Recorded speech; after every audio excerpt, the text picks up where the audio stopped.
What are the top 5 differences between Orthodoxy and Roman Catholicism? I know the subject very well, being for most of my 20s a Roman Catholic. And this is one of the top questions that comes up all the time, so I thought it would be good to address this in a boil-down video.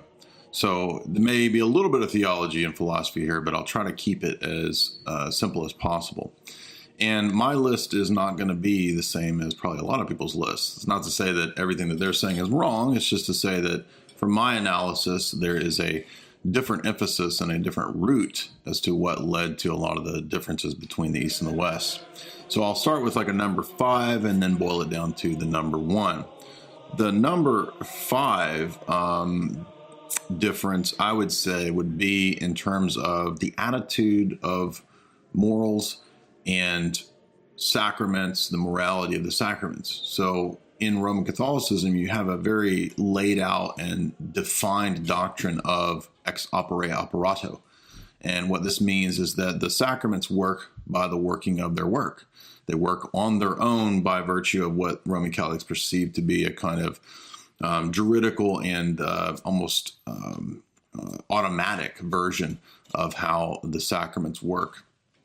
In Orthodoxy, we don't have a exactly laid out in the sense of Roman Catholicism's medieval scholastic view of the sacraments. There's a lot more room to breathe, you could say. There's no, for example, scientific definition of at what point within the liturgy the Eucharist has been confected or is signified, or what exactly the sort of test tube definition of this or that element of the sacraments is. I mean, certainly we have a sacramentology, but there's just not the legality and juridical dominance that comes to play in the Latin view. And you see that, I think, in the first 7 councils. So we're not Donatist either, and that's an early church mistake that stressed the validity of the sacraments being dependent on the moral power and worth of the minister. So while we don't think the sacraments are dependent on the moral worth of the minister, we also think there is a doctrinal element in play here. And so in that regard, heretics, people that are openly confessing error, they're not necessarily confecting the Eucharist, for example, right? So the Orthodox Church traditionally does not believe that the Eucharist, for example, as a key example, exists outside the visible institutional church.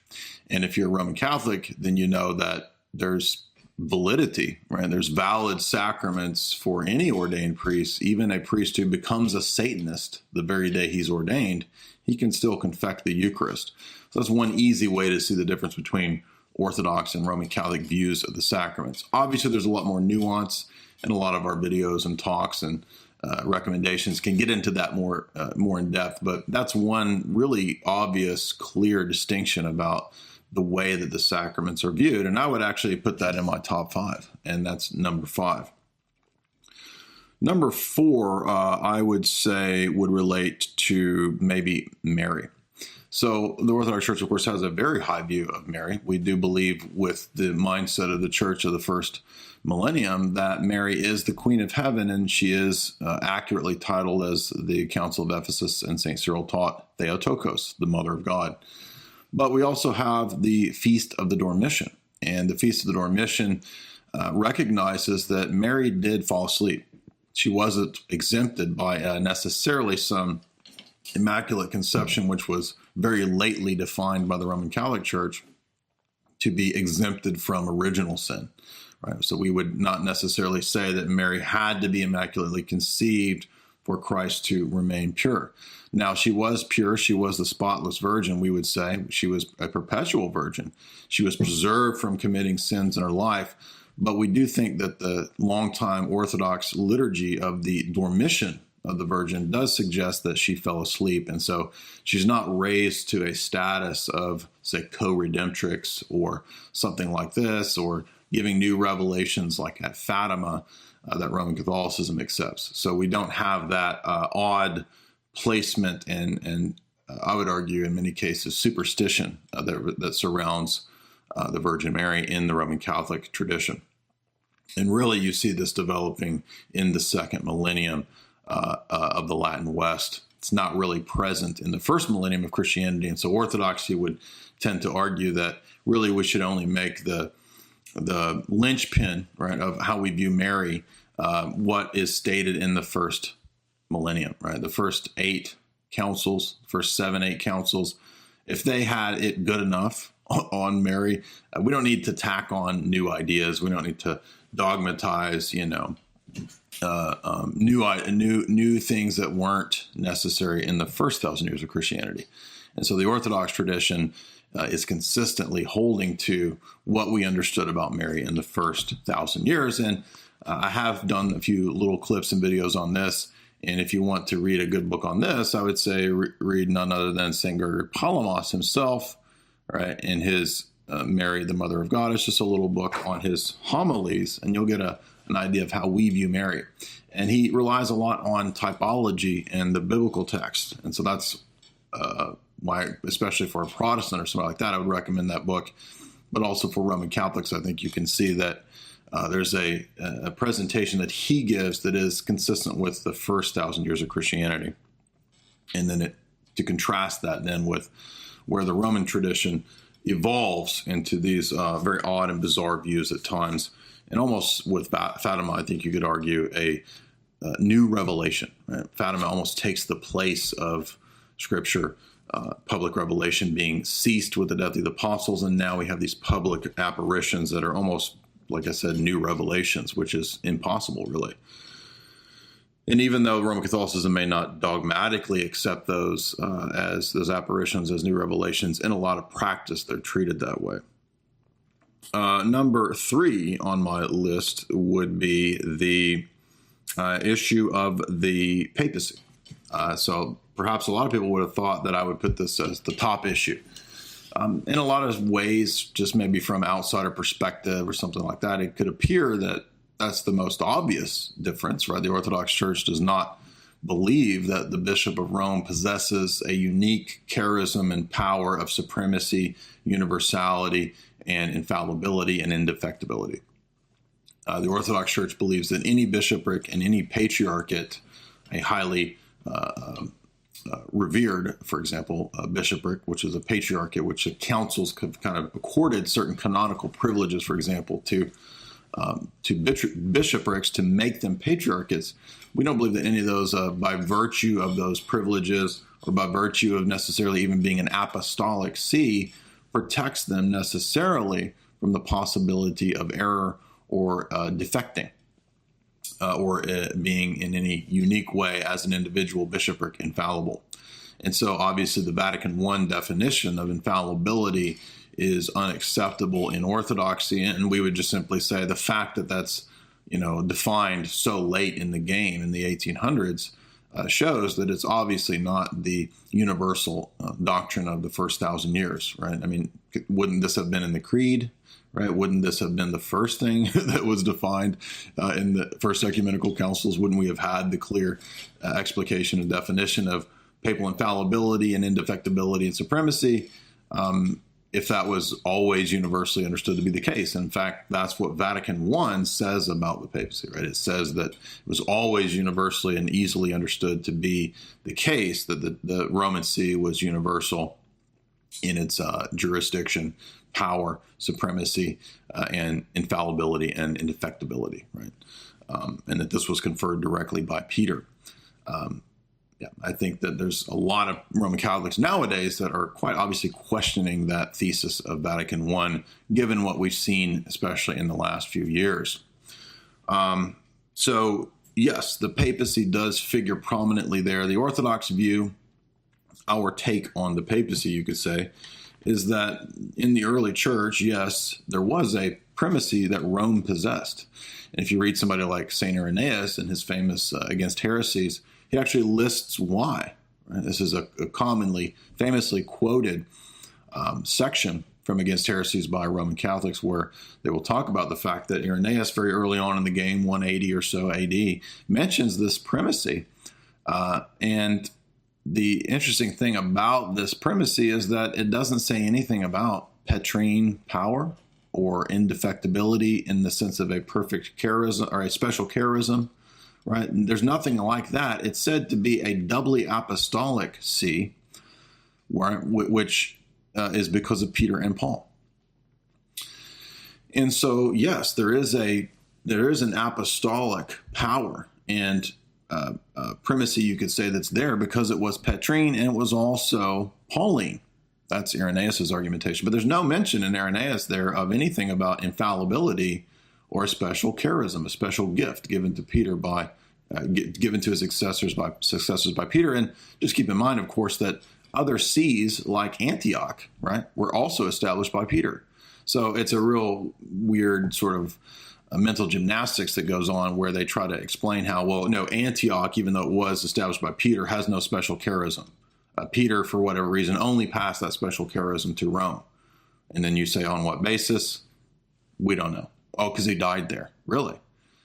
You see, the argumentation doesn't explain why any bishopric like Antioch, which everyone knows Peter also established the bishopric at Antioch, which is Orthodox, like why Rome would somehow get this special magical charism of infallibility and indefectibility. So they actually shoot themselves in the foot when they argue that the Petrine succession has inerrancy, indefectibility, and infallibility because Peter established Antioch, right? And you can find all the way up into Pope St. Gregory the Great, where even Pope Gregory, very late in the game, is admitting that the Peter see, the Petrine office or see, is at least three, right? It's Rome, Alexandria, and Antioch. Those are all Peter, right? But where in any of this do we get the Vatican I special place for Rome alone? So Orthodoxy sees the canonical privileges and the honor that was given to Rome as doubly apostolic evolving over many centuries to be papal infallibility. And so, yes, there is a place for Rome, just as Peter had a place amongst the apostles, but there's no special place of infallibility and indefectibility on the part of Rome. And in fact, many instances show that Rome has defected, right? At the time of ecumenical councils where Pope Honorius is condemned, and then later ecumenical councils reaffirmed the condemnation of Honorius, the Sixth Council and later the Seventh Council. And you get later instances of glaring papal mistakes, especially the difference between Vatican I and Vatican II, very glaring mistakes and contradictions between those councils. And in fact, today's modus operandi of everything that's going on with all the scandals and controversy of Francis also demonstrate that to be the case, that Pope Francis obviously does not possess any special charism of indefectibility from Peter or the Holy Spirit. So I would say that the papacy does rank very high, but the papacy ranks high for different reasons than most people would say, and that's because my number two would be the cosmic scope of Christ's redemption. Now, a lot of people aren't really familiar with this, and they overlook this because they don't think that the cosmic scope is that really important, or what are you talking about? Well, in the Eastern Church Fathers, and even from Irenaeus up into Athanasius and into St. Cyril and into the Cappadocians and up into the 5th and 6th centuries, you get a very clear notion that Christ assumed universal human nature. And that this is the basis for why all men are going to be resurrected. That doesn't mean that all men are saved, right? This is not a statement of universalism. It's a statement about nature being assumed, human nature being assumed by Christ. In his single divine hypostasis, all of human nature is in one sense assumed and contained within his single divine hypostasis and full human nature. So in that sense, that's how these Eastern Fathers all argued. All of humanity will be resurrected, even the wicked. And for the Western tradition from Augustine on, you're going to have problems in their theology explaining how and why the reprobate are resurrected. Why would they be resurrected when they have no connection to Christ? And concomitant with this is the loss of the importance of the descent of Christ into Hades and the harrowing of Hades. And this will eventually lead to differences from the time of, say, Anselm on, and not just Anselm, but Anselm laying the foundations for the Protestant doctrine and understanding of penal substitution. So by the time of Anselm and then by the time of the Reformers, the Latin Church and the Protestant offspring of its mistakes, with further mistakes, is a good example of how Orthodoxy has a completely different understanding. Not totally, I shouldn't say completely, but a vastly different understanding, right? Because we do have a juridical term and there is juridical language that's used, but we don't reduce the doctrine of the atonement to strictly legal and juridical categories. And that's what eventually happens in the West with Protestantism. So in Orthodoxy, you get a different conception of what Christ is doing in the incarnation, in his death and his descent into Hades to preach the gospel to the dead, and then in his resurrection to raise and deify human nature. So the ascension, of course, plays a key role in this as well, and is just as important as the descent into Hades. And we get the destruction of death with all of this. And I can tell you that, yes, there may be areas in which Catholic theologians know about these things and talk about these things, but the importance and the gospel relevance of the descent into Hades, the harrowing of Hades, the destruction of death is completely lost.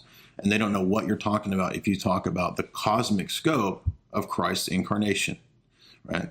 The cosmic scope being recapitulation, that Christ recapitulates everything that Adam lost in his fall. That's completely lost in the West. And I don't even think there's much dispute about that, because there were theologians at the time of Vatican II, Roman Catholic theologians, who wanted to bring some of that back. Why would they want to bring something back if it hadn't been lost?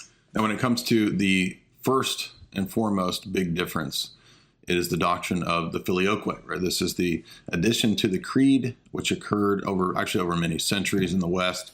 It took the West many centuries to really explain in what sense and why they have the addition to the creed. But it's the theological issue that is the main problem. And it's a theological issue because between 1054 and 1274 with the Council of Lyons, it really becomes clear what the Latin Church means by the term.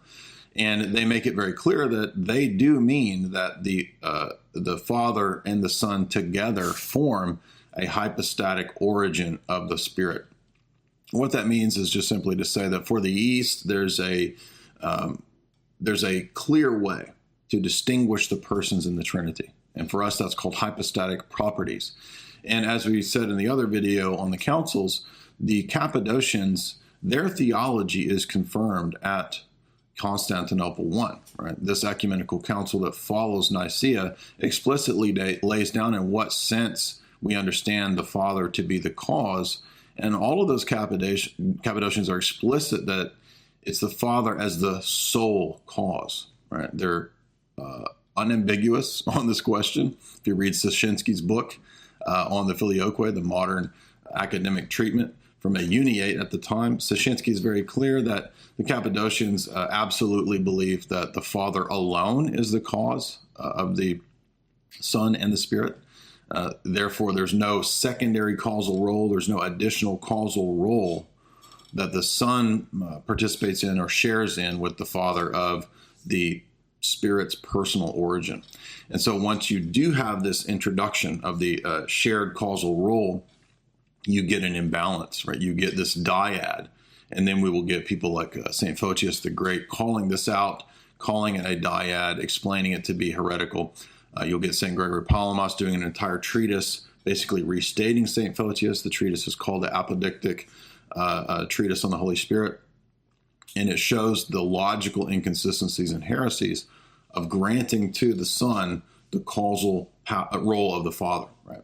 So if you do this, you can see how the Roman Catholic Church would then get into confusing who the Spirit is, confusing the Spirit with attributes or energies like love, saying the Spirit is love, or saying that the Spirit proceeds from the will of the Godhead. These kinds of mistakes that ironically were already condemned as Arian mistakes about the Son, right? To say that the Son proceeded by the will of the Father would make the Son a work. right? And that would be to subordinate the Son and to make the Son lesser than the Father and not of the Father's nature. Well, so likewise, in the same way, as the Roman Catholic Church says, right, it says that the Spirit proceeds by will. You cannot say that the Spirit is a product of will, because that would make him a work and make him subordinate.